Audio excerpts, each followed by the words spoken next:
tropical fruit, and prairie funk that we all know and love. There are notes of peach, orange, white wine, and citrusy Brett that can be found in the flavor and aroma. It is a 7.5% ABV beer, and again, not for the faint of heart. This is funk, and I mean funk, but I really enjoyed this beer. I did get a lot of Barnhouse in it, and that Amarillo citrusy floralness I thought was a really good mix with the Brett. And I really enjoyed this beer and can't wait to hear what you guys thought of it. Cool. Is this the first time you've had this? Yes. Huh. Cool. We've had a lot of other great beers from Prairie Ale. And do you think it has just Amarillo in it, or do you think it has a little bit of something else in it?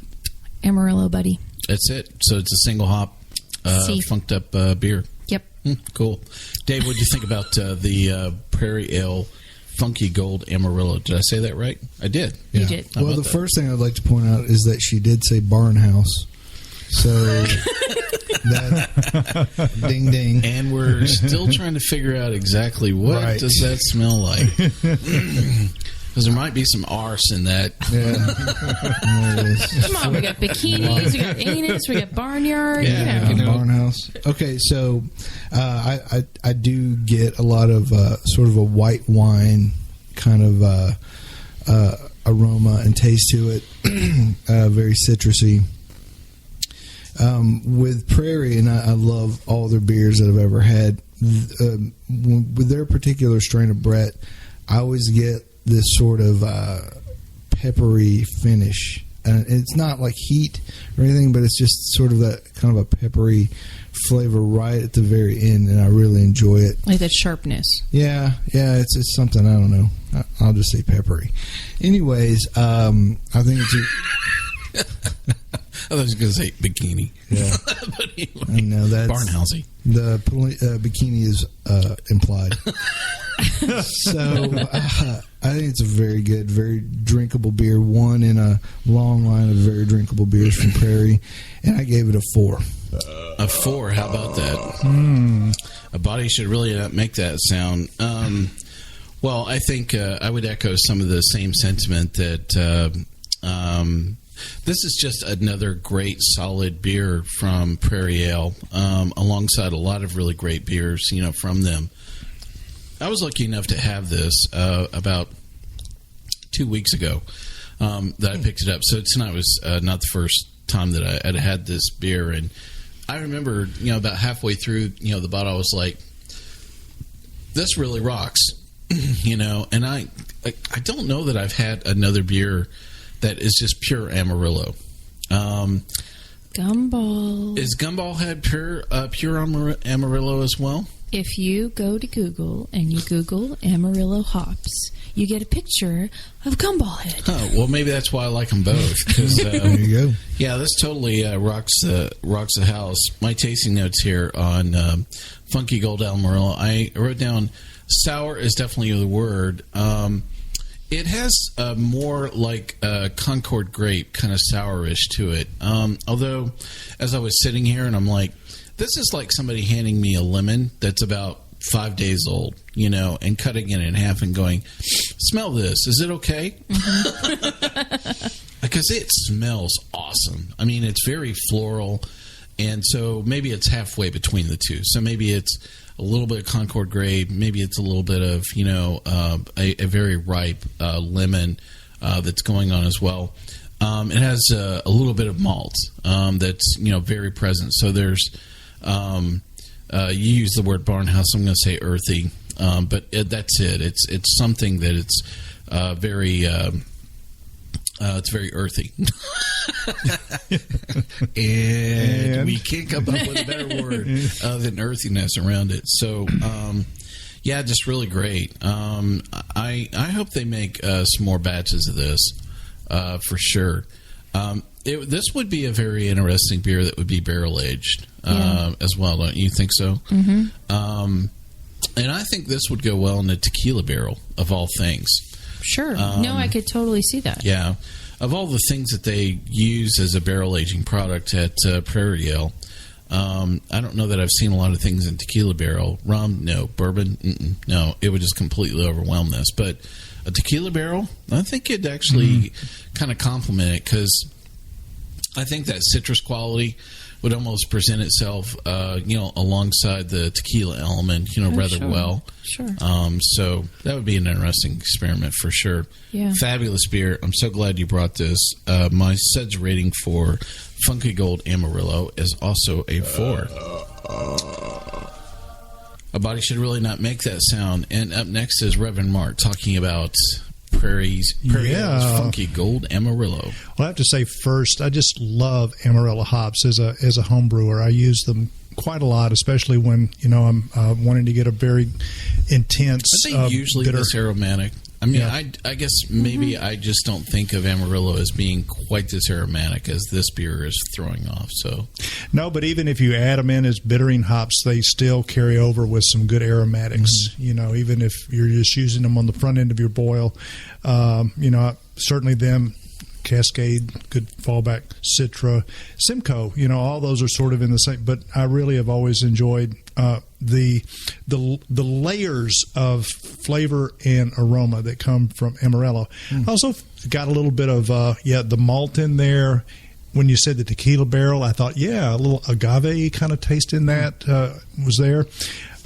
For me, my tasting notes say that I'm a post-bottling brewer.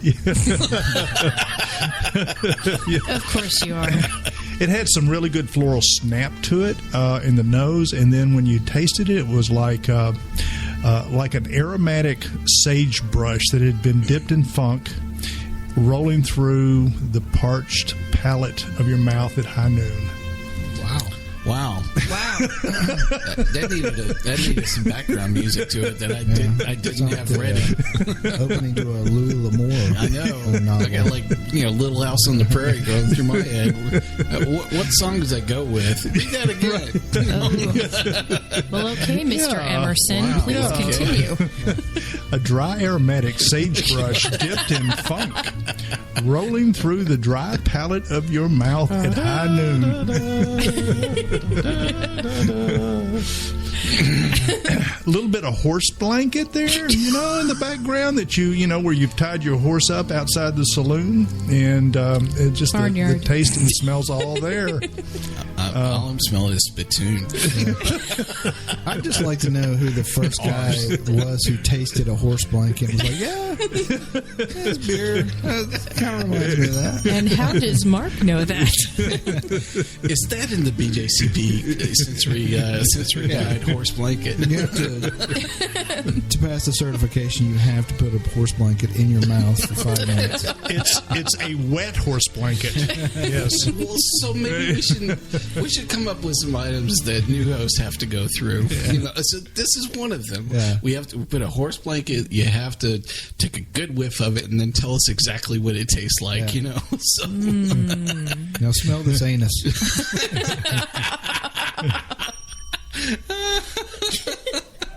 A little too funny. Like that.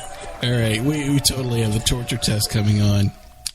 Did you give your suds rating for that beer? I don't think I did. Yeah. I give it a 4. You gave it a 4 as well. All right. So I just don't remember holding off on that. Well, just a very great discussion on all 4 of these beers, and would definitely encourage you next time that you're out and about and you see any of these beers. If you liked our tasting notes around them, or you want to grab one and send us your tasting notes, we certainly love to read stuff from our own listeners as well. I've really enjoyed reading some of the tasting notes on Untapped from our listeners. Nobody's used the word arse or horse blanket.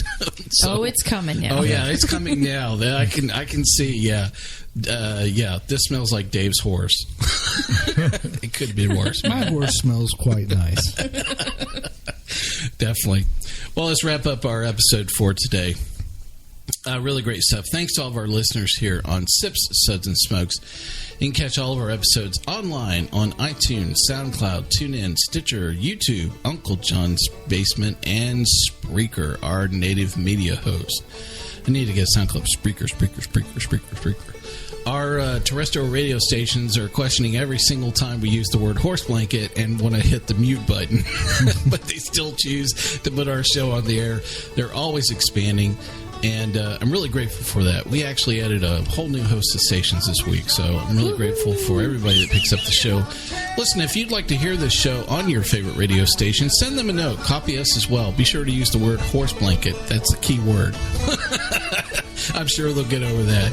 You can reach us online anytime. Our email address is info@sipssudsandSmokes. Listen, if you want to get in touch with Dave, because if you want to send him a stack of horse blankets just for his use, or request an autographed bikini pic, how can they reach you, Dave? Leave the quirk in at Sip Suds and Smokes. Absolutely. Listen, do us a favor and take the time to rate this episode. If you're listening to us online, that's a great big help to us, and we get to see your feedback as well. Listen, our daily tasting notes flow out on Twitter every single day. @SipSudSmoke is our handle on Twitter, and our Facebook page is always buzzing with lots of news. Well, I definitely want to thank all of my hosts for being here. Yeah, Dave, I'll throw you in there and say how grateful that you're here. Well, bye then. Juliana, thank you for being here. Thank you, and horse blanket is the word. Good old boy Dave, thank you for joining us today. Barnhouse. Reverend Mark, thank you for joining us again. Great to be here. Well, this is good old boy Mike asking you to join us once again and keep on sipping.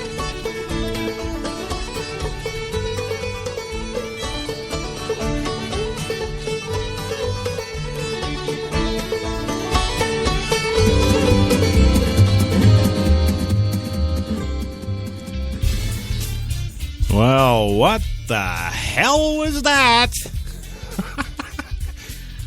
Yeah, sip suds and soapboxes or some hick stuff. Well, you know, hey, you could listen to that all day. Or you can keep it locked right here. For HTLA Radio 1, New York's best talk. That's right. Your coffee and cigarettes today, yes? You didn't think it was coming, did you? You thought, oh, those idiots, they'll be off on a holiday. Well, no. No, we're not on a holiday. No, we're talking beer and horse blankets. Wow. Isn't it just amazing, some of the content that's out there on the interwide weeb? Just thought I'd throw that out there today so you could kind of balance the scales. You could be like, oh, God, Crash, that's a freaking horrible show. Oh, my God, Crash, this is a sensational show. I know. That's right. And, of course, the sensational show I'm talking about today is the one, the only Coffee and Cigarettes for today, Monday, the 25th of May, 2015, which I have handily entitled Memorial Mocha. Yes. Well, it may be Memorial Day, but we're always here for the troops. Thought you knew that. Anyways, on the big show today, as we've got the bomb squad detonating a pressure cooker found near the U.S. Capitol today. And we also got news about a twister in Mexico killing 10 and 12 more missing in a central Texas flood. Also, we'll tell you about 5 things that you should know about Memorial Day. And, of course, Obama news. Obama hails the first Memorial Day since the end of that combat in Afghanistan. And, of course, as Memorial Day draws to an end, there's even more in the Middle East today. Yes, Iraq and Iran pushing back on the U.S. defense chief over Ramadi losses. We'll take another look at bikers, real versus fake, all that and so much more today on the show. So, hey, come on in. Grab a cup, have a seat, light one up, gang. It's coffee time.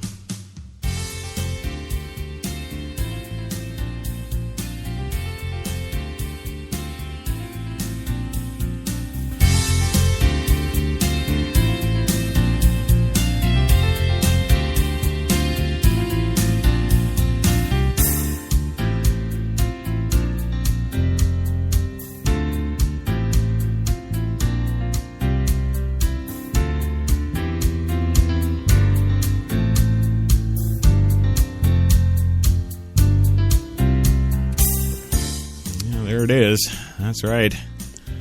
The theme that breaks us away from the, I don't know, beer review shows out there. Yeah, what is up with that? You know, Yeah, microbrewing?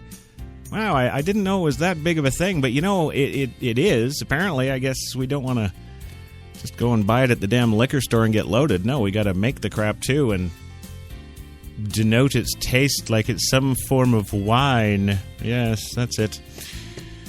Well, whatever. Enough bashing. That's bad form, I'm sure everybody would tell me, and, well, that's okay. I don't play frickin' tennis, so stuff it.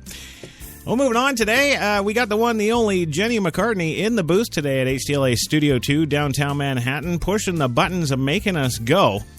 And, of course, the button she is pushing is the buttons on the PreSonus 2442 digital broadcast mixer we use here every day.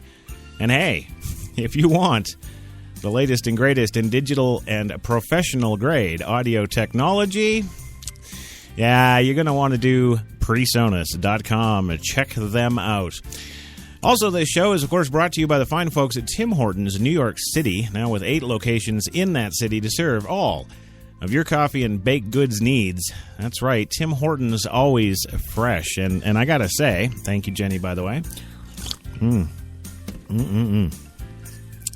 Yes, it is. It is always fresh. And hey, doesn't taste like a horse blanket. Moving on, of course, today we are, of course, as always, powered by Procast. Right, and there it is. And yes, be sure to do something with whatever the Procast fine group of families is and does and all that good stuff. I don't know. The CEO didn't give me any more info, just play the damn clip, so I play the damn clip. We do what we're told here. That's right. Well, we couldn't do this show without our guest/co-host, of course, and we have 3 of them every day, Monday to Friday, yes, Memorial Day notwithstanding. And of course, our first one isn't celebrating Memorial Day, of course. He's all the way up in Canada, although he used to be an American. Damn guy, that traitor, yeah. That was the one, the only Louis Lawless, yes, the director extraordinaire, Academy Award nominated up the yang, but never won. And we've got him here today, coming to us live from Millbay Studios in beautiful Millbay, British Columbia, Canada. Louis, are you there, sir? We're 5 steps away from winning the Academy Award. Right. And we did. No, and right, and that's why you're here, and that's how I can get you, yeah. Oh, can we cuss? Can I cuss, as I always do on the show? Yes, you can. You can. I've got the button standing by. We're all good there. Can you give me any help for $25,000? You would have to check with legal on that. It's about fucking time. Move on. All right. Well, moving on today, of course, about 8 blocks down the street here from Studio 2 in the big city of Manhattan, and he is celebrating Memorial Day, of course, is the one, the only, Gilbert Gottfried. What the fuck? Yes. I'm ready. You ready? You ready to celebrate Memorial Day? Yes. I didn't see you down at the wreath ceremony this morning. Yes. No. I think you were sleeping. Yes. Yeah. Yeah. Well, that's okay. I'll let you go this time. Well, thank you, Gilbert, for being here, of course, as always. Yes, absolutely great. And, of course, coming to us today from his home in Malibu, because we still don't have a replacement, is the very courteous and gracious George Takei. George, thank you for being here. I think it's a treat to be here talking with you. Oh, well, thank you. I sincerely appreciate it. You just have no idea. Yes. You just...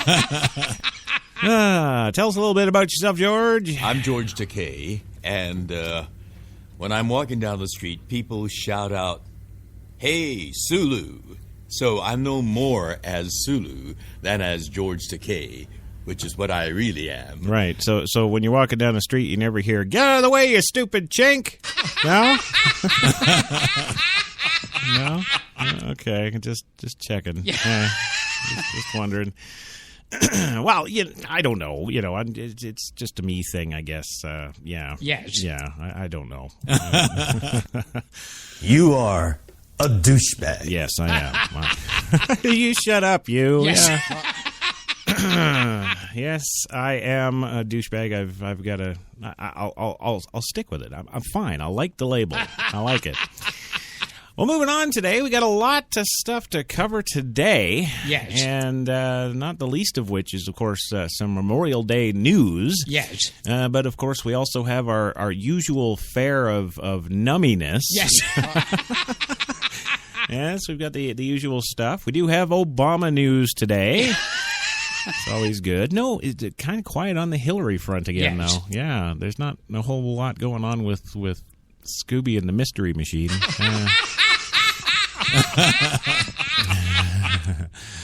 But Use power. That's why power is corrupt, and it is. We see it every day. We see it in every job. It's the same thing. right. Thank you for that. Yes. Well, before we get rolling here, Gilbert, we do have to get to your song, of course, in promotion for the upcoming film Problem Child. Not 2, 3, or 4. No, Yes. no, it's just it's just Problem Child. Yes. So yeah, but without further ado, take it away. Let's get this thing done so we don't have to deal with it anymore. Na na na na na, ba ma ma ma ma ma ma. Oh yeah. Who wants to grow up? Who wants responsibility? Oh no, not me. Who wants to show up and work until you're 93? Now everybody says you're running wild. The teacher's calling you a problem. Ooh. I love to hum along with that too. Yes. And it's They get crazy because all of a sudden nobody loves them. right. Yes. Yeah, that's pretty much probably it. Yes. Yes. Well, moving on in the show today, of course, sparing no expense and or time as some other podcasts do. But we won't mention any names. Yes. Yeah. Well, topping the stories today on the old Coffee and Cigarettes program is, of course, the bomb squad detonating a pressure cooker bomb found near the U.S. Capitol this morning. The bomb squad has safely detonated some unidentified contents from a suspicious vehicle left unattended near the Capitol building, and the driver has been arrested, according to U.S. Capitol Police spokeswoman.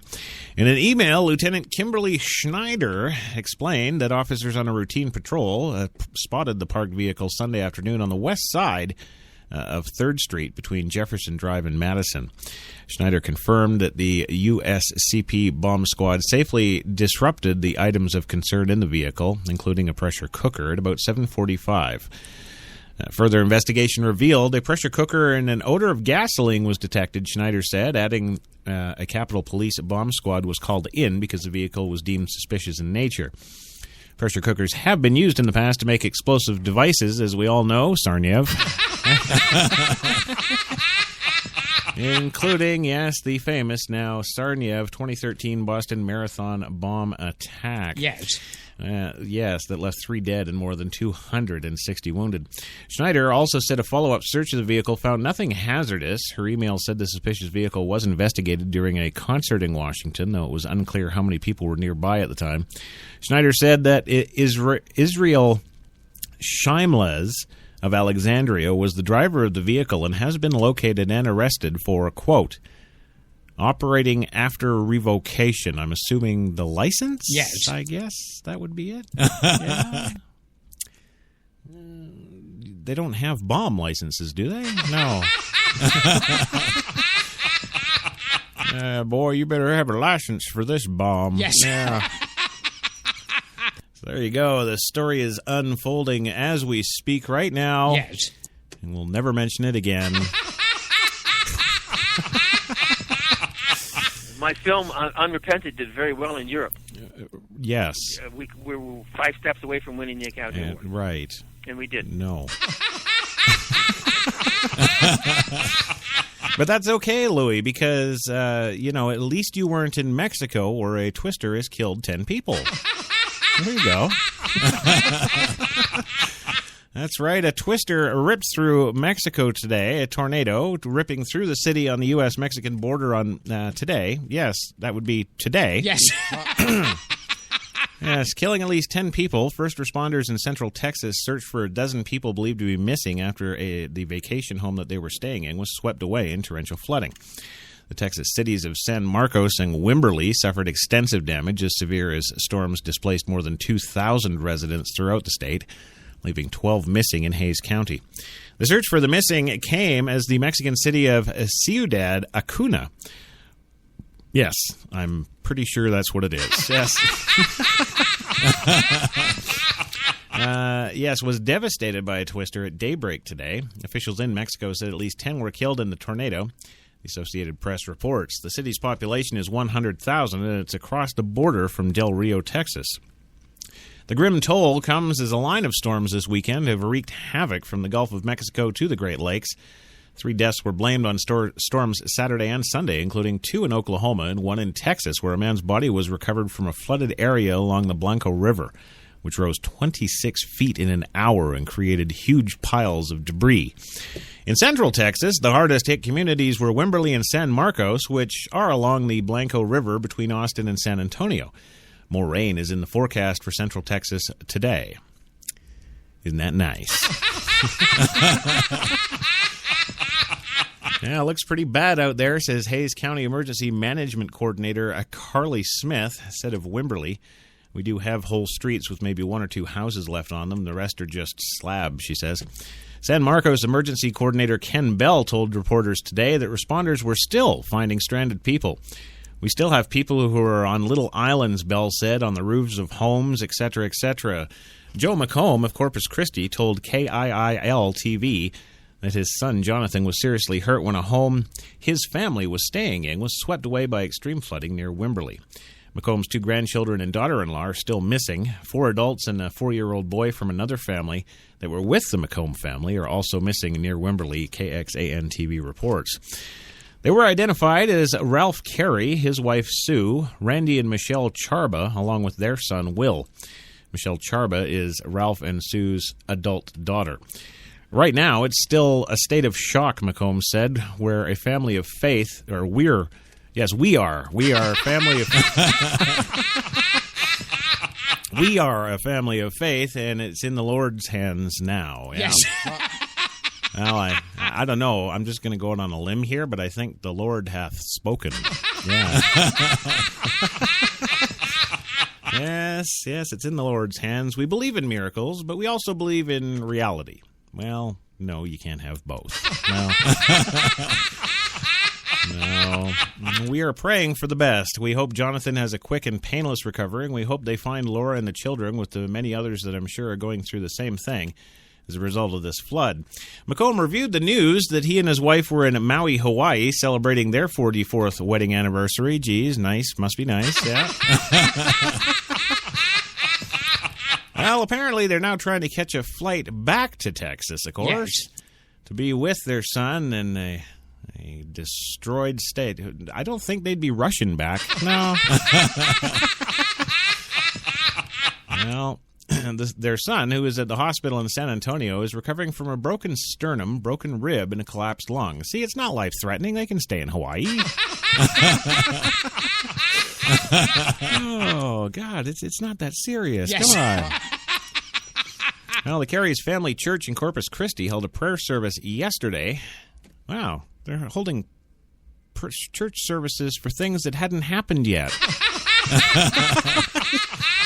Wow, okay, so maybe they do know something. Yes. Yeah.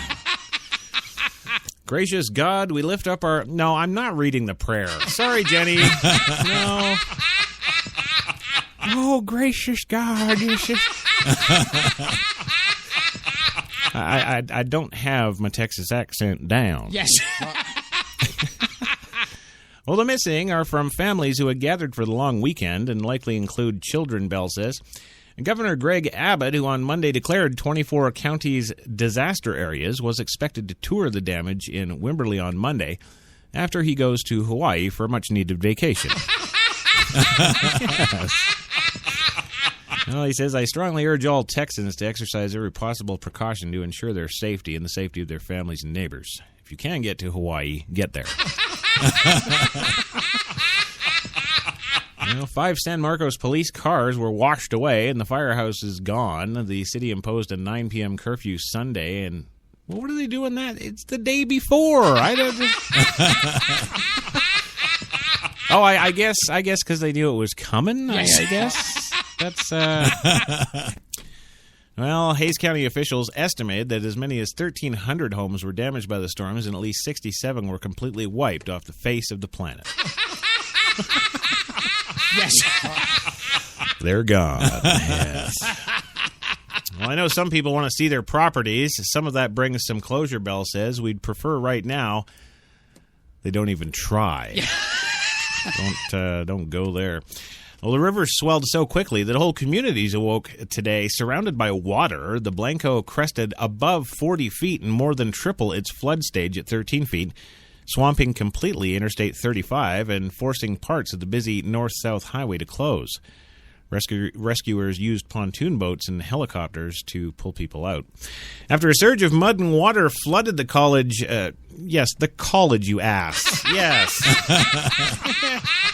After it flooded the college, we all got student loans. Yes. Yeah. Can I make any more nonsense out of this? Anyway. Let's try this again. Yes.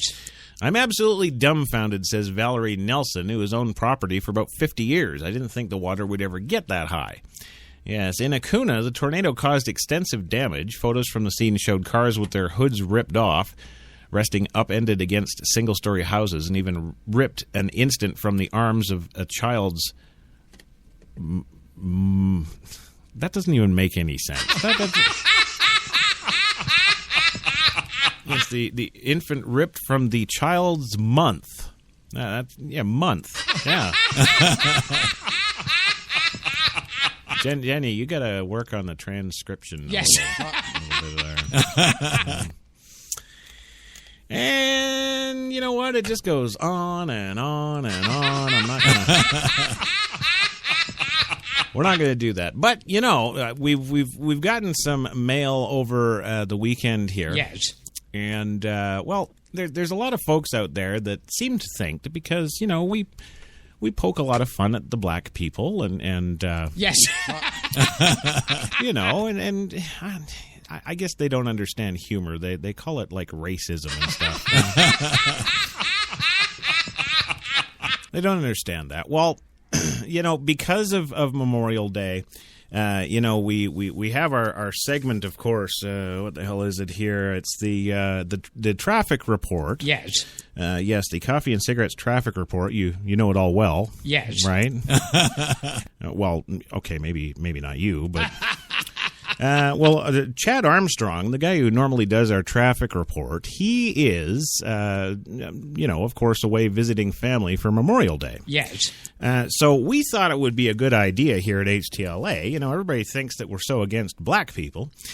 Well, that we'd actually hire one as a replacement for Chad.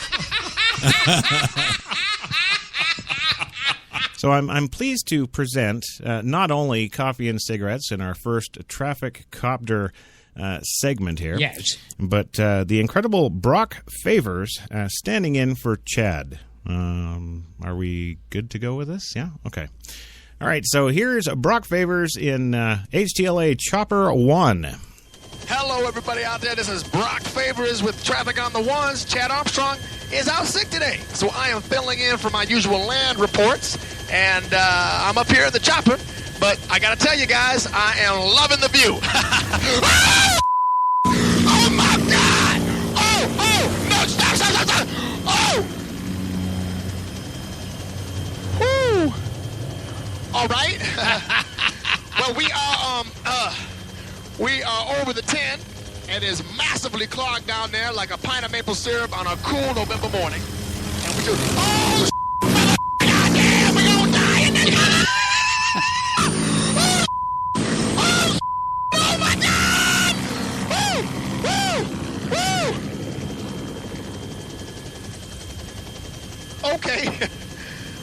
Okay, I am very sorry, folks. Yeah. There's a little bit of a bumpy ride up here. We are now approaching the 405, where the left lane is blocked by a mattress. So somebody is going to be doing a little return to IKEA later today. You know what I'm saying? Oh, no, please! Oh, goddamn! Oh, get me out this motherfucking death machine right now! Oh, no, black people ain't meant to be in the sky! We ain't meant to be in the sky, man! Oh, mama, help me, mother... Oh, mama! But a 4 or 5 is up right now. Ain't nobody going down this. I'm sorry. I'm sorry. I'm very sorry, folks. I'm very sorry, brother. But I'm losing my up here. Actually, you have every right to. We're about to crash. Oh, kill me!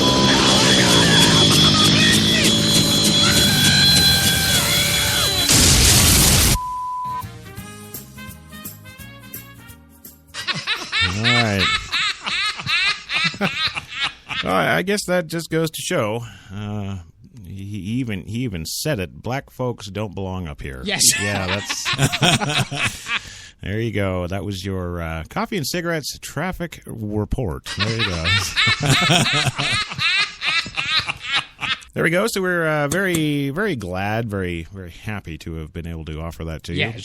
And, of course, we offer our condolences to Brock Favors and his family. Yeah, so. Well, moving on. Yes, we got to move on. I think it should be short and sweet. I'm trying to work on it, Louie, but you're in the damn way. Yeah. Well, moving on today, of course. We got to move a little bit now into our Memorial Day coverage. Yes, we've got the live Memorial Day coverage. Yes. And we go back to Brock Favors in Chopper 1. Oh, wait. Jenny's waving her hands. No, he's dead, you idiot. Yeah. Okay. Well, 5 things you need to know, or should anyway, about Memorial Day. It is Memorial Day weekend, and that means more than the unofficial start of summer, of course, ever since the president started jacking around with when it is. Yeah. Yes, for most, Memorial Day is a time to remember those who have given their lives in military service to the United States. Here are some ways to do that and other options for enjoying the long weekend. Americans can pay their respects in a number of ways, whether attending a parade, sharing on Facebook the image and story of a loved one who served, or simply taking a moment to bow their heads at a barbecue. A good time for what would be 3 p.m., the National Moment of Remembrance. And, of course, I was on here with you idiots being an ass. Okay, so this would be what not to do. Yes. Don't have a show and get on here at 3 p.m. on Memorial Day saying you're all behind the troops and shit when you're supposed to be bowing your heads. Right. Yes, when millions pause to reflect in silence. That's why nobody's listening. They're reflecting in silence. Okay, well, at least now I know. Yes. Yeah. Well, whether visiting a loved one's grave or simply paying general respects, many people also go to cemeteries, memorials, and monuments to place flags or flowers. This is why Memorial Day was previously known as Decoration Day. Towns and homes also typically fly American flags if it doesn't offend anybody. Yeah, well, screw them. This is America. Yes. That's right. That's a brand new word. I got it. In addition, you are a douchebag. I know. Well, in addition to honoring the fallen, many people who also take the opportunity to contribute to surviving veterans and military families. The following, man, I really need to go back to school. Yes. The following veteran-related organizations have 4-star ratings based on their financial health, accountability, and transparency on charitynavigator.org, a known phishing scam site. Yes.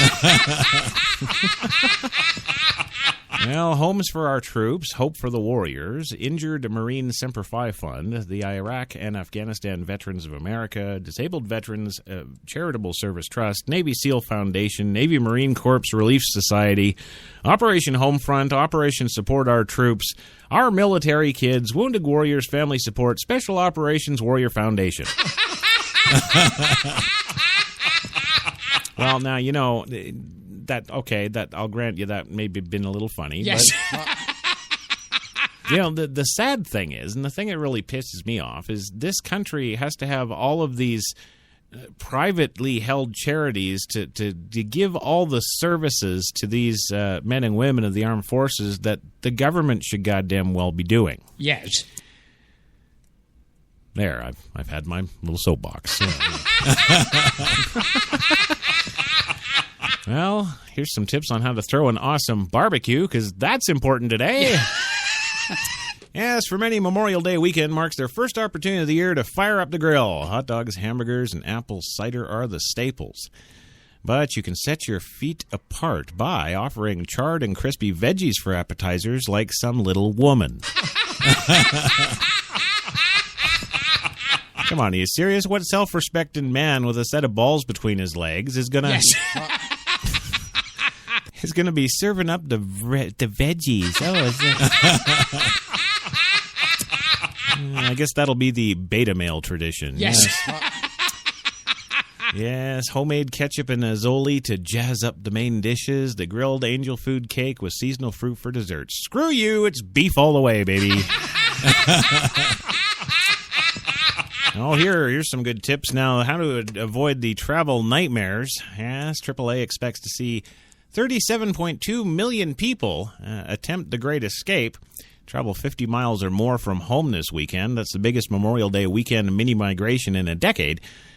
And about 33 million of them will be clogging the roads.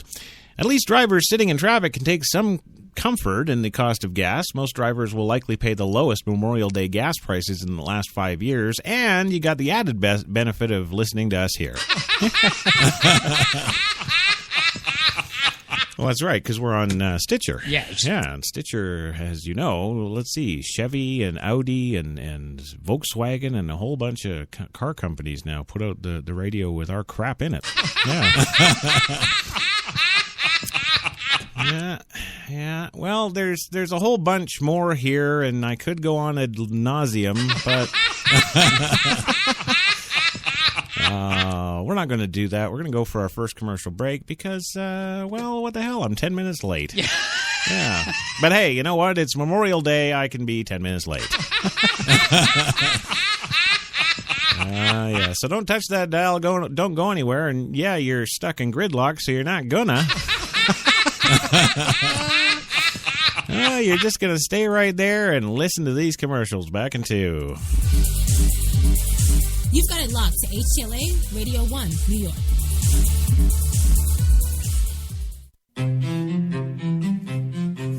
What if there was a coffee that was sourced from some of the world's most renowned growing regions?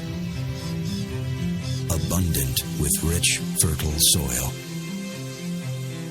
What if this coffee was picked at the perfect moment, then packed meticulously and shipped carefully to be roasted under the watchful eye of coffee masters? What if it was expertly blended, ground, and sealed, ensuring maximum flavor and freshness, then brewed in small batches and always served fresh within 20 minutes, just the way you like it? Now, what if this coffee just happened to be the coffee you already know and love? Tim Hortons. Always fresh. Always great tasting coffee. Man, I've been to a lot of places over these past 50 years. Seen the whole true north strong and free. 'Cause I've been everywhere, man. I've been everywhere. I've been to Cooksville, Stouffville, Bainesville, Bowmanville, Bonnieville, Unionville, Oakville, Dunville, Brockville, Boucherville, Melville, Drummondville, Kentville, Grenville, Morinville, Maryville, Parksville, Stephenville, Sackville, Spring Hill, Westville, Walkerville, hanging on a windowsill. Hey! He said, wow, that's a lot of places. I said, hang on, there's more. I've Shannon, Vernon, Stellarton, Hamilton, Nipigon, Nobleton, Yorkton, Brighton, Bolton, Beaverton, Brandon, Edmonton, Walkerton, Wyerton, Granby, Miramichi, Charlottetown, Burnaby, Yellowknife, White Horse, Corner Brook, Nunavut. I've been everywhere, man. I've been everywhere, man. I crossed the prairies bare, man. I breathed the mountain air. I've traveled, I've done my share, man. I've been everywhere, man.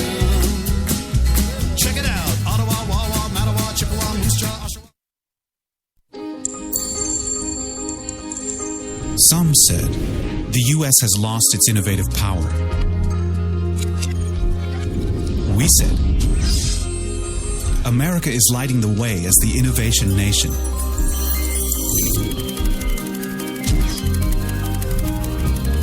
Singular insights, superior execution. That's the power of global connections. Bank of America, Merrill Lynch. Voted top global research firm 2011, 12, and 13. Hi, I'm Mike, founder of DollarShaveClub.com. What is DollarShaveClub.com? Well, for $1 a month, we send high-quality razors right to your door. Yeah, $1. Are the blades any good? No. Our blades are f***ing great. Each razor has stainless steel blades, an aloe vera lubricating strip, and a pivot head. It's so gentle a toddler could use it.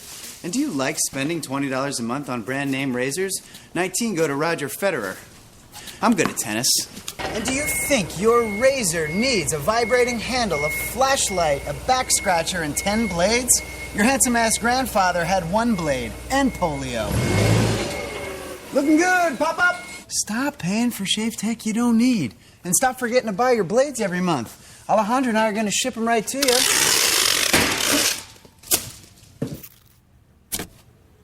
We're not just selling razors, we're also making new jobs. Alejandro, what were you doing last month? Not working. What are you doing now? Working. I'm no Vanderbilt, but this train makes hay. So stop forgetting to buy your blades every month and start deciding where you're going to stack all those dollar bills I'm saving you. We are DollarShaveClub.com, and the party is on.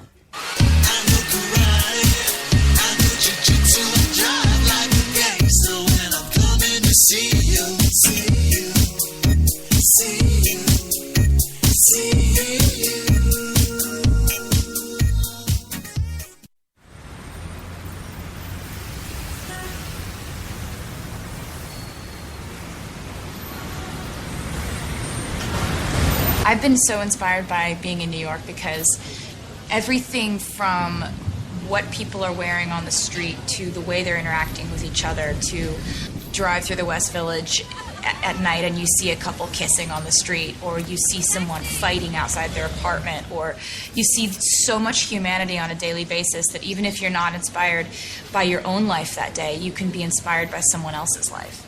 You got that long hair, slicked back, white t-shirt, and I got that good girl face and a tight little skirt. And when we go crashing down, we come back every time, 'cause we never go out, we never style, we never go out of style.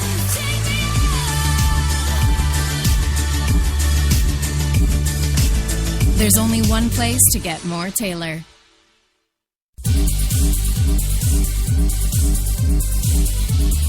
We're New York's best talk radio, HTLA Radio 1.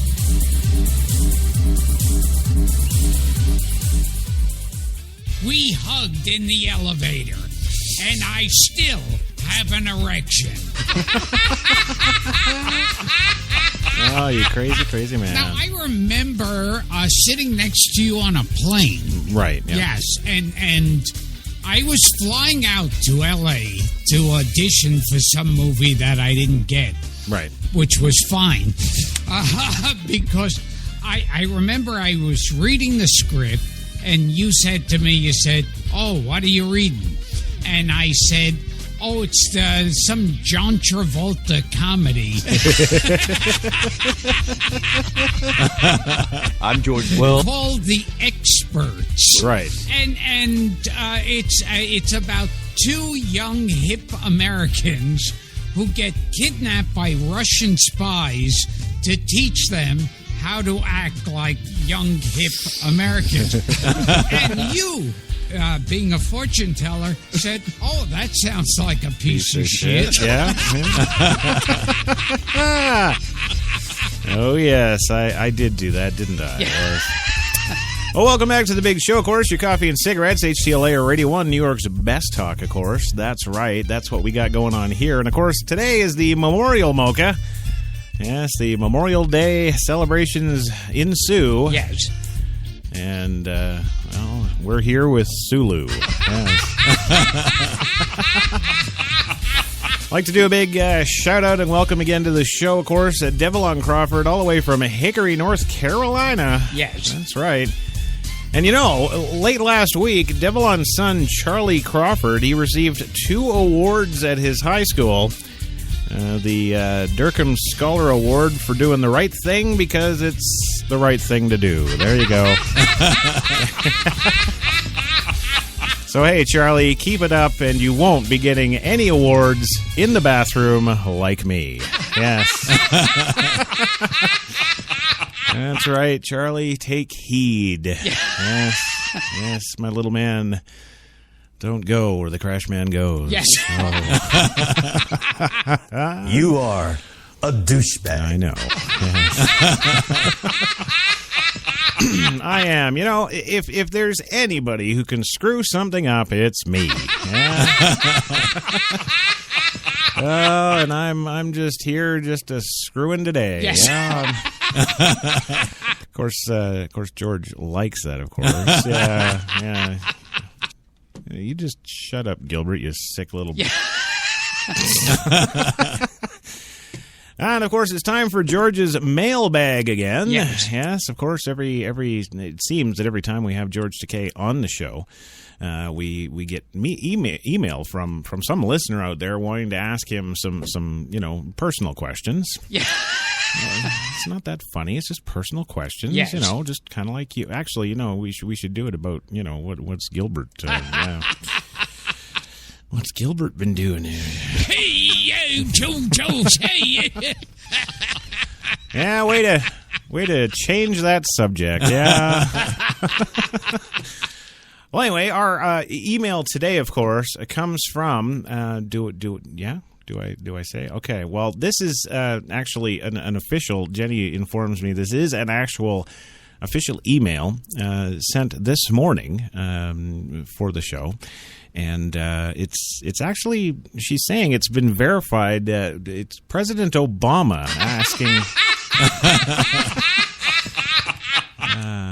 asking George that if he had his choice, well, no, I can't say this. Yes. You can't say this on the air, Jenny. You know I can't do it. Do it. It's Memorial Day? Oh, okay. No, I'm kidding. It's not President Obama at all. It is absolutely not. It is actually the one, the only Devlon Crawford from Hickory, North Carolina. Yes. And she would like to know how often, George, when you're having sex with Brad in the morning. Yes. Do you? Well, I mean, you do it every morning, right? Every morning, right? Okay. Yes. Well, when you're having sex with Brad, okay, do you pull his hair? That's what she wants to know, and well, I guess we've asked the question now.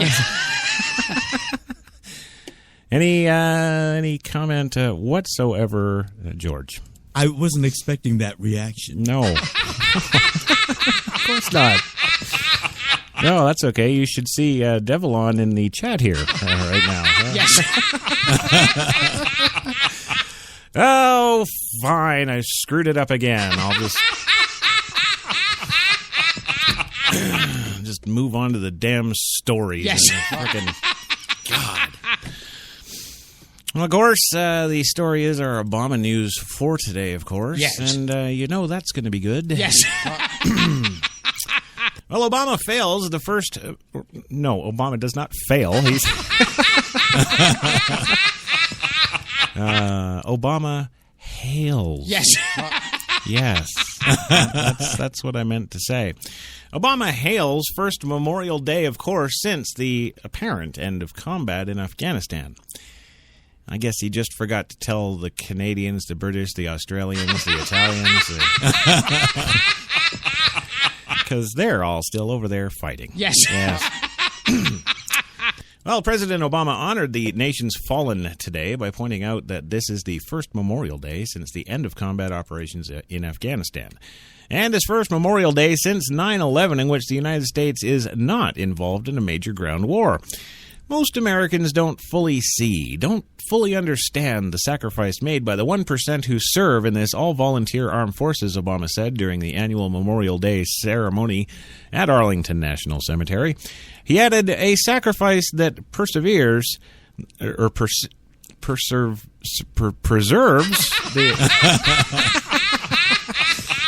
Oh, man, if you're going to screw up a quote, screw up the president's quote. Yes. That's what I say.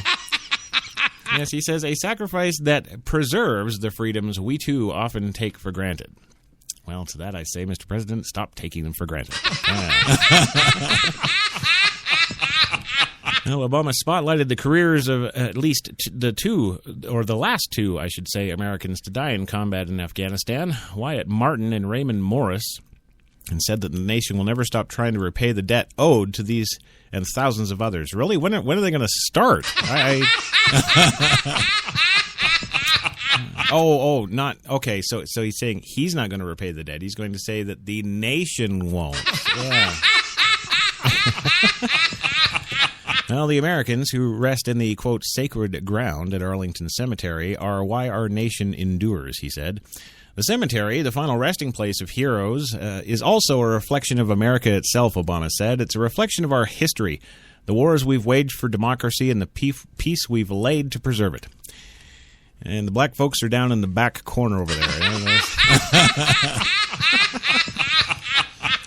Yes. Earlier in the ceremony, as is custom, Obama placed a wreath at the Tomb of the Unknowns, where there were once more than 100,000 troops in Afghanistan, Obama said, but that number is now below 10,000. Oh, well, that's still over there. We're not there. It's just 10,000 of us. Yeah, that's kind of like saying, well, we're not going to have a very big barbecue this Memorial Day. We'll just invite 10,000. Yeah. It's okay. It'll be like they're not even there. Yes. Yeah. Yeah. Well, the president said that the United States would continue to reduce that number and have no more than embassy presence in Afghanistan by the end of next year. Embassy presence, of course, being 9,000. Yes. On this day, he says, we honor the sacrifice of the thousands of American service members, men and women, who gave their lives since 9/11, including more than 2,200 American patriots who made the ultimate sacrifice in Afghanistan. Well, I guess President Obama never heard about World War II. World War II, Korea, I don't know, Vietnam. You are a douchebag. Well, whatever, it's the truth, baby. Yes, he went on to say the nature of war has changed in the past century and a half. Well, he goes back that far and doesn't mention World War II. Yeah, that's pretty good. Yes, changed in the past century and a half. But the values that drive the American military have not, he said. Yes, of course, honor, courage, selflessness, he said. Those values lived in the hearts of everyday heroes who risked everything for us in every American war. Men and women who now rest forever in these quiet fields and all across our land. And indeed, all around the freaking world. Well, an unlikely friendship takes a vet to World War II Memorial in Washington today. Yes, he rose from his wheelchair facing the U.S. flag and saluted. A tear-slapping pass to the wire rim of his sunglasses. Fred Palashida never dreamed he'd get to see Old Glory waving in front of the National World War II Memorial. Yet the 88-year-old from Monroe, Michigan, stood proudly Saturday on the National Mall. Yes, one hand at his brow, the other supporting his aging body on a cane. A cowboy hat with the words World War II veteran printed in the bold at the center kept the sun out of his eyes. It's a dream come true that the only way I could explain it to you. I told this little girl it was my dream, he said, nodding to Regina Johnson. She wanted me to see this monument and all this before I go blind. The unlikely friendship between Johnson and Palshita began 4 years ago while Palshita was at a hospital where Johnson, 42, works.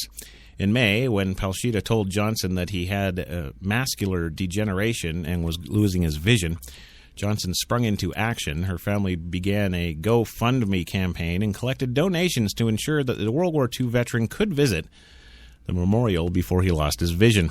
He came to see me on Mother's Day after church, and we sat in the sunshine and talked and talked. He was telling me that by next spring he won't be able to see.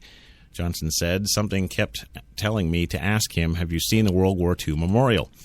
Their friendship grew into an unbreakable bond during a once-in-a-lifetime trip this Memorial Day weekend. Johnson doted on him this holiday weekend, gently rubbing sunscreen into his hands, easing him in and out of his wheelchair, patting his shoulders with reassurance when the swells of emotion became too much. I am proud of him, she said. I adore him. This is all for him.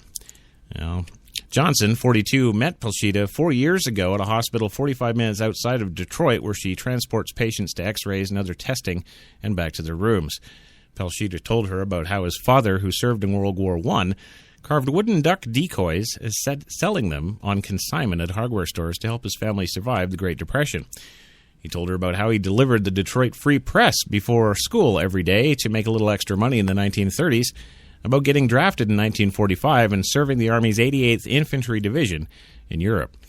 When he would talk to me, I would cry, Johnson said. He touched me with the things that his eyes have seen. It's a connection that is hard to describe. He kind of breaks my heart when I talk to him, but in a good way. I've never had a friend like that, and especially an older man, you know? I guess we're just meant to be friends. Well, Johnson and Palshita agreed to go out for coffee every year on March 3rd, their shared birthday. They would chat on the phone and visit one another as well. When Fred comes over, no one plays around on their cell phones, Regina said of her husband Patrick and sons Austin and Sheldon. We sit around a table and listen to all his stories. My family loves him. When Palshita told her that it was his dream to see the National World War II Memorial, Johnson said that she thought right then and there, I could probably take you. Even though Johnsons didn't have the cash for the trip to Washington, D.C., either they'd scraped their own plans for a vacation to Myrtle Beach because of it, or they were committed to getting Palshita to the memorial. The fire started in my heart, she said, whose father was wounded in Vietnam, and I said, if we can get the community to help us, we can get him there. We can totally do this, even if I had to use my credit cards, I said, as I'm going to take him, because that's just what we're going to do. A friend offered the Johnsons to borrow her SUV. Another friend loaned them a wheelchair to make it easier for Palshita to get around the National Mall. As word spread, donations trickled in. A veterans group in Monroe gave them $400 towards the trip, and Regina Johnson's brother started a GoFundMe account that rose to more than $1,300 by the time they left Michigan Friday morning. And the stupid guy who sells us some BS about walking 21 miles a day to and from work gets $500,000 in a car.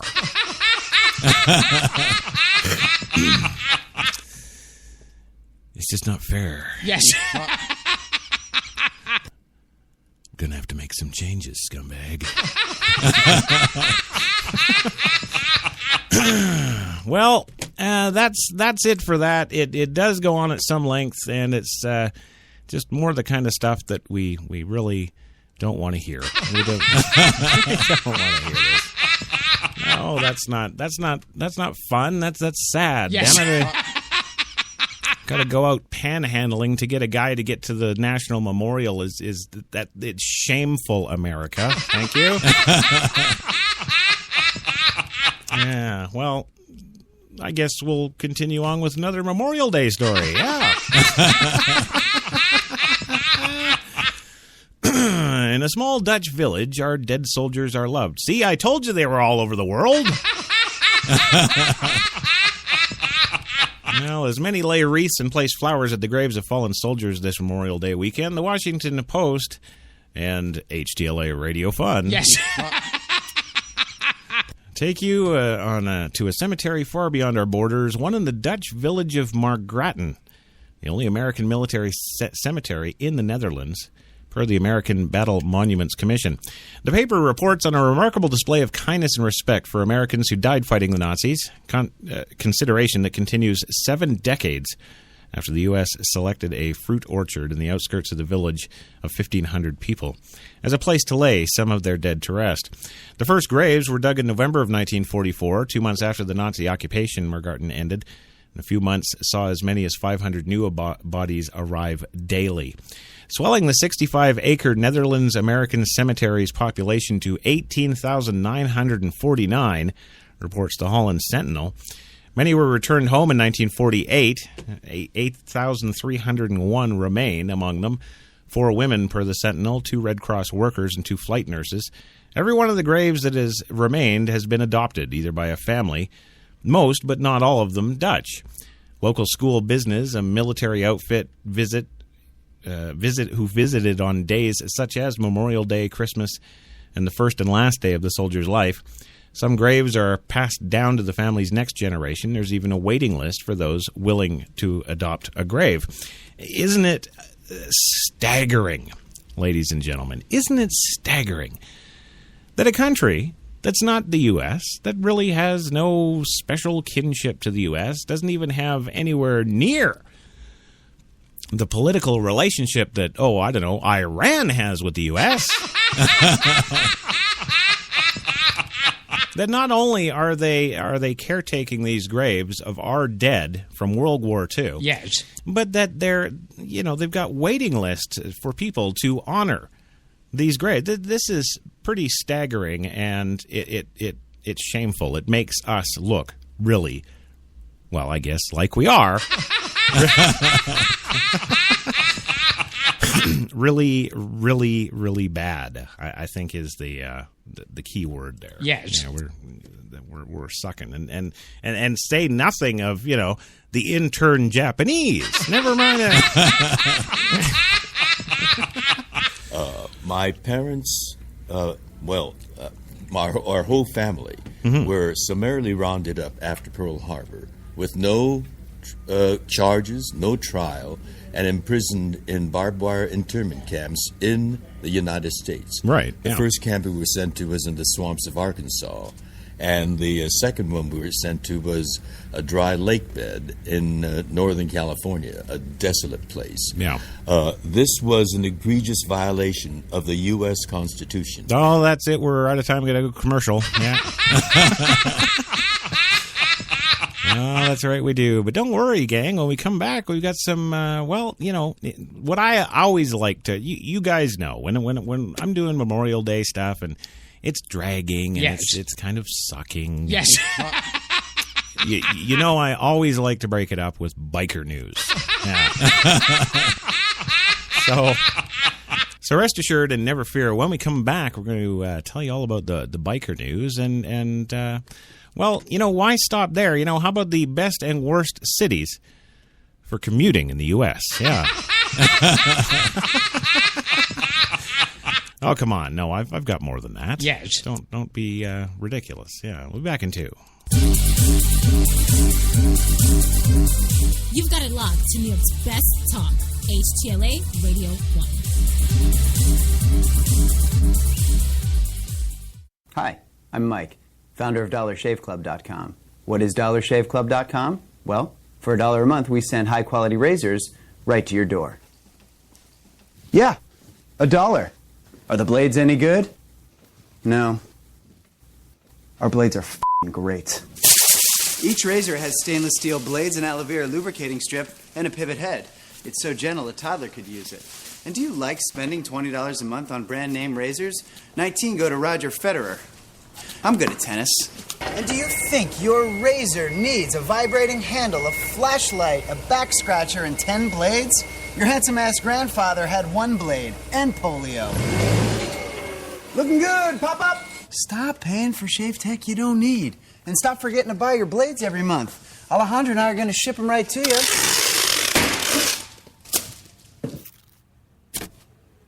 We're not just selling razors, we're also making new jobs. Alejandro, what were you doing last month? Not working. What are you doing now? Working. I'm no Vanderbilt, but this train makes hay. So stop forgetting to buy your blades every month and start deciding where you're going to stack all those dollar bills I'm saving you. We are DollarShaveClub.com, and the party is on.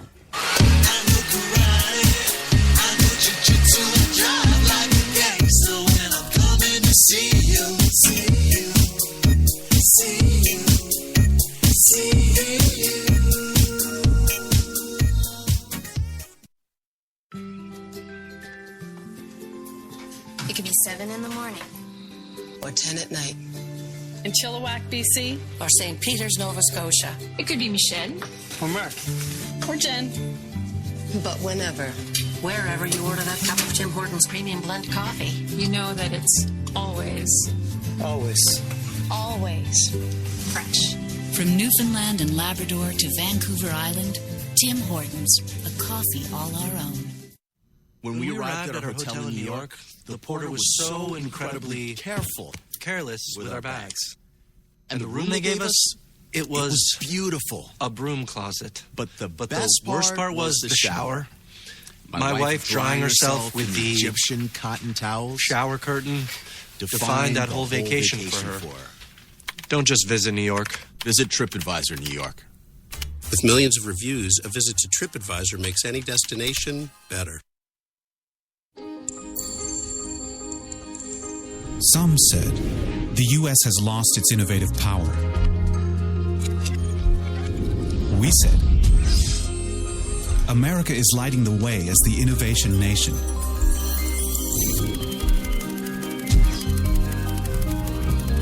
Singular insights, superior execution. That's the power of global connections. Bank of America Merrill Lynch. Voted top global research firm 2011, 12, and 13.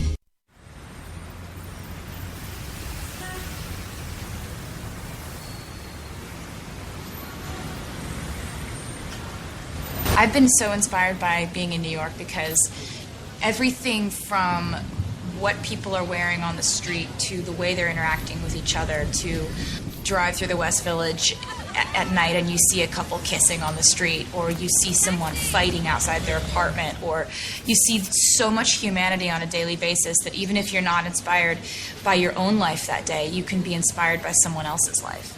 You got that long hair, slicked back, white t-shirt, and I got that good girl face and a tight little skirt.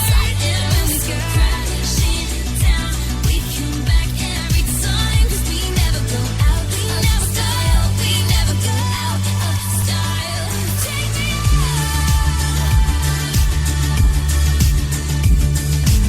There's only one place to get more Taylor.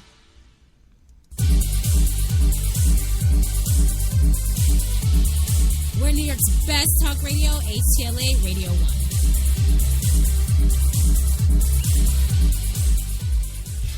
The boys around me were saying things like, Sally is cute, or Monica is hot. And I thought Sally and Monica were nice, but who really got me excited was Bobby. What particularly was exciting was he had blonde forearm hair, and he was tan. That's when what caught my eye when I first saw him. He had his T-shirt on, but you can see that he had great T-shirts. And then to see You are a douchebag. Yeah. Yes. Okay. Wow. Okay. That's. I love how he always regales us with these tales during the commercial. I just. They get crazy because all of a sudden nobody loves them. Yeah. No, that's true, Louis. Absolutely.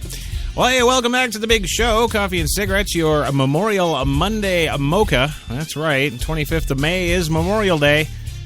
You New York right now, it is 83 degrees in the sun in Central Park, and why the hell am I here? What the hell?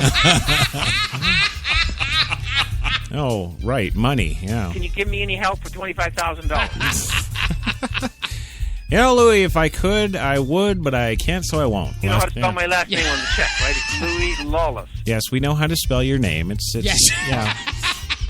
It's fairly straightforward Irish name. Yeah. Well, welcome back to the big show, HTLA Radio 1, New York's best talk right here. This is it. There's nothing better. No. Oh, sad as it is, that there really is nothing better, so you're just going to have to suck it. Yes. Yes. Oh, my. Yeah. Well, thank you very much, Gilbert, for that. That was, yeah. Well, moving on in the big show today, yeah, I know we're running long, but you know what? It's Memorial Day, and we've been jammed up with like an hour of these tear-jerking stories. You know, and I, for one, as a fellow Japanese American, yes.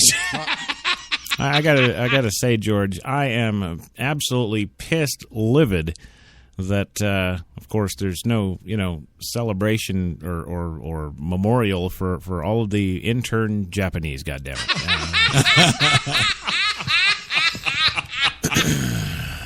I did not sleep with him. No, me. No. No, and of course, I do have to be completely honest here. I'm not Japanese. Yes. I think that's fairly evident in my voice. Yes. But then, what do you know? Maybe I'm not so crazy. Yeah. Well, let's talk about some bikers. Yes. Yeah, let's talk about some bikers. Let's get all serious now. We're talking about bikers. Yes. It's not funny, boy. You find that funny?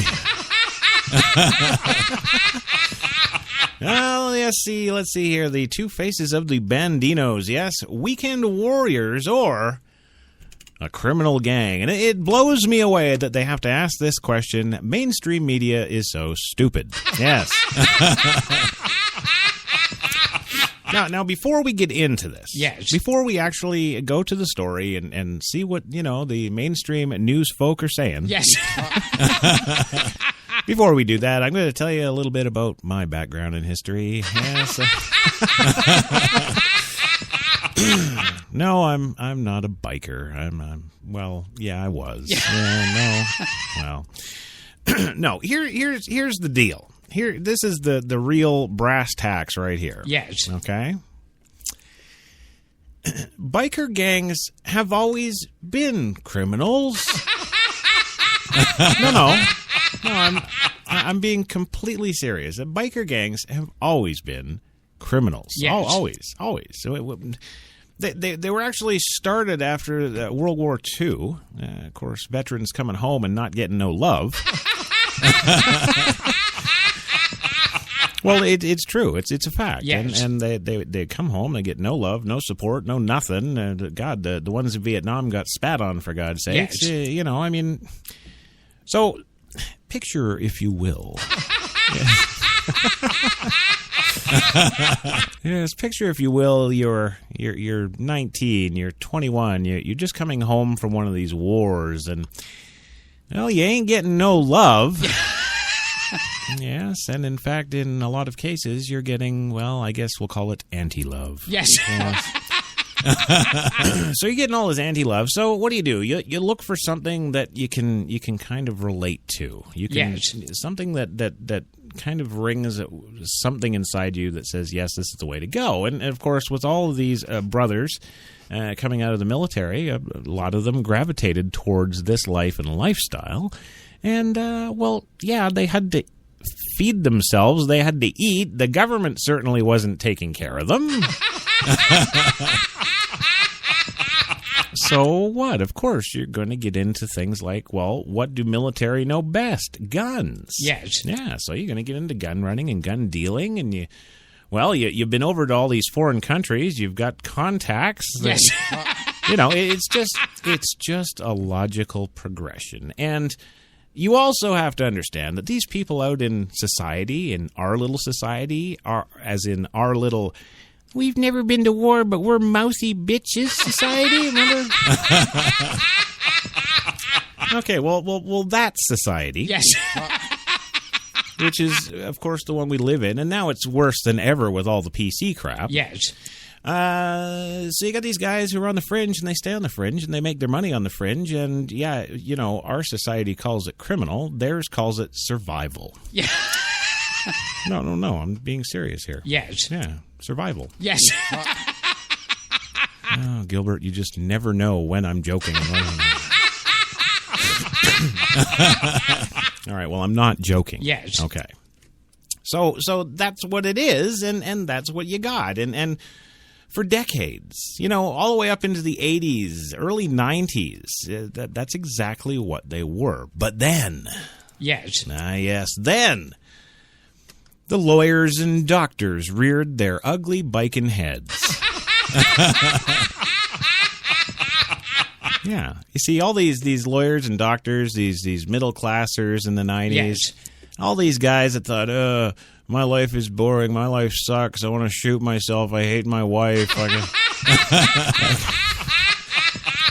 You know all those guys? Yes. Yeah. Well, those guys thought, hey, it'd be cool, we can get Harleys and stuff, and we can dress up in leather and be all badass. Yes. And so in the I would say mid to late 90s. Yes. You started to have these motorcycle clubs that were just these, respectable citizens. And of course, all of them were pissed off because, well, there's a new motorcycle group in town and the police are pulling everybody wearing a patch over. Yeah. Oh, so then the PCers came along, yes. and these middle Americans have their rights to be bikers too. Oh, so you want the right to be recognized as a criminal? Okay. See, that's what I don't get. That's what I don't understand. So now this is 2015. Yes. And of course, we've got our real biker gangs, which are the criminals. Yes. And then we've got the wannabes. Now, I do realize that the wannabes are probably butthurt that they didn't get any of this action in Waco. What with being an upwardly mobile corporate something who's, he's... I got a gun, too. Yes. Well, now we'll get into the story. Yes. Waco, Texas, law-abiding weekend warriors with a penchant for fast bikes? Or a violent, meth-fueled rabble-rousers with a taste for crime and guns? Here's common misconception 239-844B. Bikers aren't meth heads. Oh, sure, you've got your ones who snort the cocaine. Yes. And smoke the weed. Yes. And maybe do a little bit of the pill popping. Yes. Sucking on meth, not happening. Well, defining the Banditos outlaw motorcycle gang at the center of last weekend's bloody brawl here that left 9 dead and sent 18 to the hospital is a tricky endeavor, and it depends on who's asked. Well, no, just ask people who know. Well, there's no reason for anyone to be in fear of them at all, says Edward Waterhalder, a former high-ranking Banditos member who now writes books and screenplays about motorcycle culture. Quote, "It is always about having a good time. Thank you, I rest my face." Well, the police, of course, are still processing the 170 suspects that they've arrested and combing through the carnage and weapons left behind at Twin Peaks restaurant, where police say a fight between rival gangs escalated into a shootout. The Banditos, as organizers at the meeting that brought several rival gangs together, were there in force. It was one of the single deadliest clashes between motorcycle gangs known to area law enforcement and gang members. There's blood evidence everywhere, Waco Police spokesman Sergeant W. Patrick Swanton says. The Banditos began in Texas in 1966 by Vietnam veteran Donald Chambers. Now, what was it that Uncle Crash was just saying Yes. before the show? Well, the Banditos began, of course, in 1966 by that Vietnam veteran Donald Chambers and has grown to about 900 members and 93 chapters, according to the FBI. The group itself claims it has 200 chapters with more than 2,500 members in 16 countries. But unlike the Wild West days of the 1960s and 70s, when outlaw motorcycle gangs like the Banditos, Hells Angels, and Outlaws defiantly flouted the law, today's groups prefer to keep a much lower profile, says James Quinn, a University of North Texas professor who has studied and written about outlaw motorcycle gangs. Today, Banditos, known as part of the one percenters of motorcycle gangs, have a fraternal element to them, such as organizing toy drives and staging motorcycle races. And a gang-like element where members stick up for one another in the face of threats from rival gangs or police, Quinn said. But they also typically have an organized crime element where members run drugs, guns, or money, he said. Over the past 5 years, federal agents have indicted more than 20 Banditos in North Texas for federal drug and weapons charges. Still, Sunday's outburst of violence is abnormal, Quinn says. I wouldn't classify them as Boy Scouts, he says, but generally the public doesn't have much reason to fear them. The Banditos, like most other outlaw groups, has been suffering from a decline in membership in recent years. As members age and new ones are slow to join, Quinn, the university professor, said, but given the group's penchant for recruiting ex-military, the recent wars in Iraq and Afghanistan is likely soon to lead to a boost in membership. My guess is we'll see them refilling their ranks, he says. Winterhalter, 59, began hanging out with the Banditos in the late 70s and 80s and was a full member from 97 to 2003. Helping the club expand internationally. In those days, fellow members and his Oklahoma chapter included a pediatrician and a few pensioners, he said. Winterhalter himself ran a successful construction management company. He'd work his job during the week and then take off on his motorcycle on the weekends to visit Banditos in other cities and party with them, at times logging 400 miles a weekend, he says. Around 70% of his members held regular jobs during the week and partied on the weekends, like him, Winterhalter says. Are the people in clubs who commit crimes? Yes, there are people doing drugs, yes, he said, but disorganized crime. It's not like the mafia. Law enforcement, however, paints a different picture. The FBI says the Banditos are involved in transporting and distributing cocaine and marijuana and are involved in the production, transportation, and distribution of methamphetamine. In a gang threat assessment released last year, the Texas Department of Public Safety classified the Banditos as a Tier 2 gang along with Bloods, Crips, and the Aryan Brotherhood of Texas. I'm not going to say anything.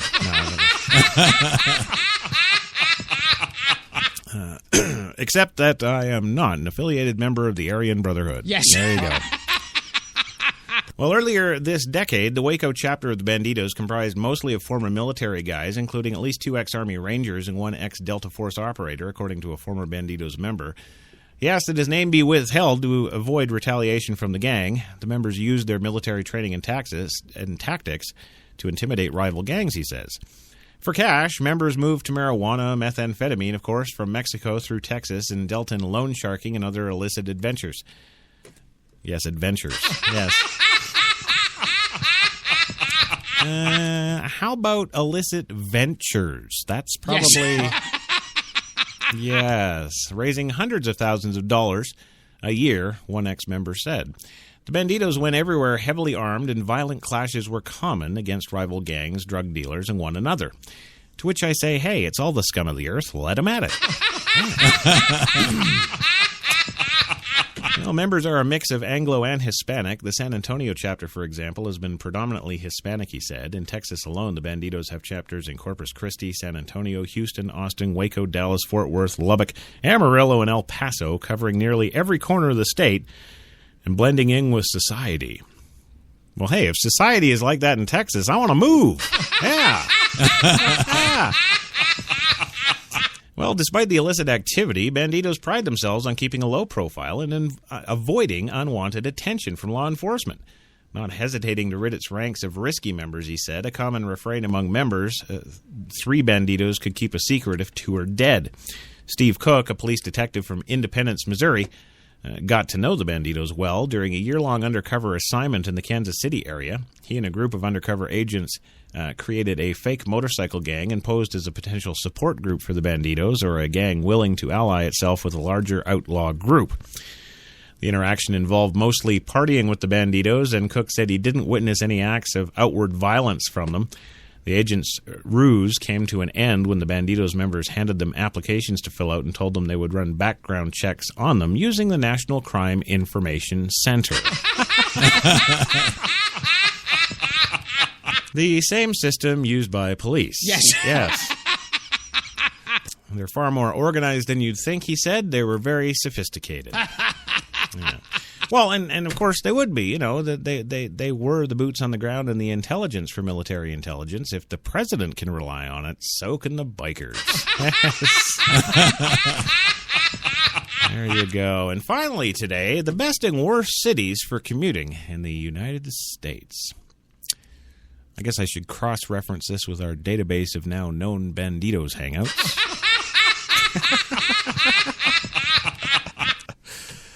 The music is fantastic. Oh, you got to hear it. Okay. All right. The music actually hasn't started yet, Louis. Yes. Yeah, we haven't gone there yet. Well, for the vast majority of Americans, 86% to be precise, the morning ritual involves slipping the key into the ignition of your car and pulling into traffic with fingers crossed.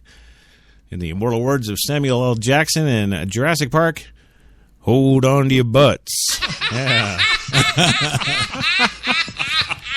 Well, so says a new study by the Transportation Research Institute at the University of Michigan, which analyzes the who, how time-consuming, and when of how we get to work in the 30 largest U.S. cities. The data is anything but uniform, however, and reveals vast differences from city to city and region to region in attitudes, infrastructure, and availability of transport. Of the 30 cities, 15 see more than 75% of commuters driving to work alone.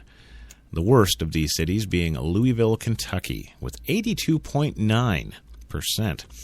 The South accounts for 11 of these cities, with 5 in Texas alone. Carpooling may attract the fewest participants in New York, with just 4.9%, but any eco-shamming gets squashed by a second stat that shows the city has the fewest people driving to work alone in the entire country at 21.4%. The highest proportion of people who don't need any transport because they work from home are 7.1% in Portland, Oregon, and Austin, Texas. The fewest are in Memphis, Tennessee at just 2.1%. Portland also reigns to those who bicycle to work at 5.9%. However, pedal power is clearly, well, it's at its absolute worst. And this is pretty logical. In El Paso, Texas. Yeah. Where only 0.1% use a bike to reach the office. Texas in general seems to avoid biking, all 4 cities, as do all 4 cities in the bottom 6. New York City takes the public transport title handily, with a whopping 56.7% of the population using it, nearly 20% more than number 2 Washington, D.C. God, you'd think they'd clean them out a little better then. Yeah? Well, no doubt the crowding helps account for New York's title of longest average commute at 39.7 minutes. Size doesn't always matter. Boston is the nation's 24th largest city, but ranks 8th in terms of average commute length, which any local will be happy to expound upon over a pint. Yeah. The rarefied dream job within walking distance of home is more likely to come true in Boston, where a lucky 14.5% of workers commute on foot. Wow, that was a real crap story. I don't know what the hell that was. Oh, that's not it. Jenny, wake the hell up. Hello? God. There she is. Thank God. Yes. All right. Well, that has been your HTLA Radio 1 New York's Best Talk Coffee and Cigarettes for this Memorial Day Monday Mocha. Thank God it's over. Oh, it was a toughie. It was a toughie. Yes. Well, as always, I'd like to thank the one, the only Louis Lawless for coming over here and giving us his all. It's just life, and I love doing it. I love doing these kind of stories anyway. Yeah, well, thank you. It's great having you. Next time, maybe say something. Yeah. And, of course, the one, the only Gilbert Godfrey. Thank you, sir, again for being here. Thank you for listening and support the show for the love of God. Right. And George Takei, thank you again for being here. I wasn't expecting that. I know you weren't. I know, but you were here, and it was awesome, and thank you. I think it's a treat to be here talking with you. Well, there you go. And all of you, the listeners, everybody out there, shout-outs to Greg Howe, Peter Goodman. Wow, the list of regulars just keeps growing and growing and growing. Of course, Devlon Crawford still hanging out. Thanks for listening, Dev. Always appreciated. And hey, everybody stop what you're doing, which is listening to this crap, and get out and enjoy the day. That's what we're going to do around here. Yes, we are. We're out of here, and we're heading to Central Park. I'm going to run naked with Gilbert. Yes. Well, have a great day, gang. We'll catch you here tomorrow for the Tuesday Espresso.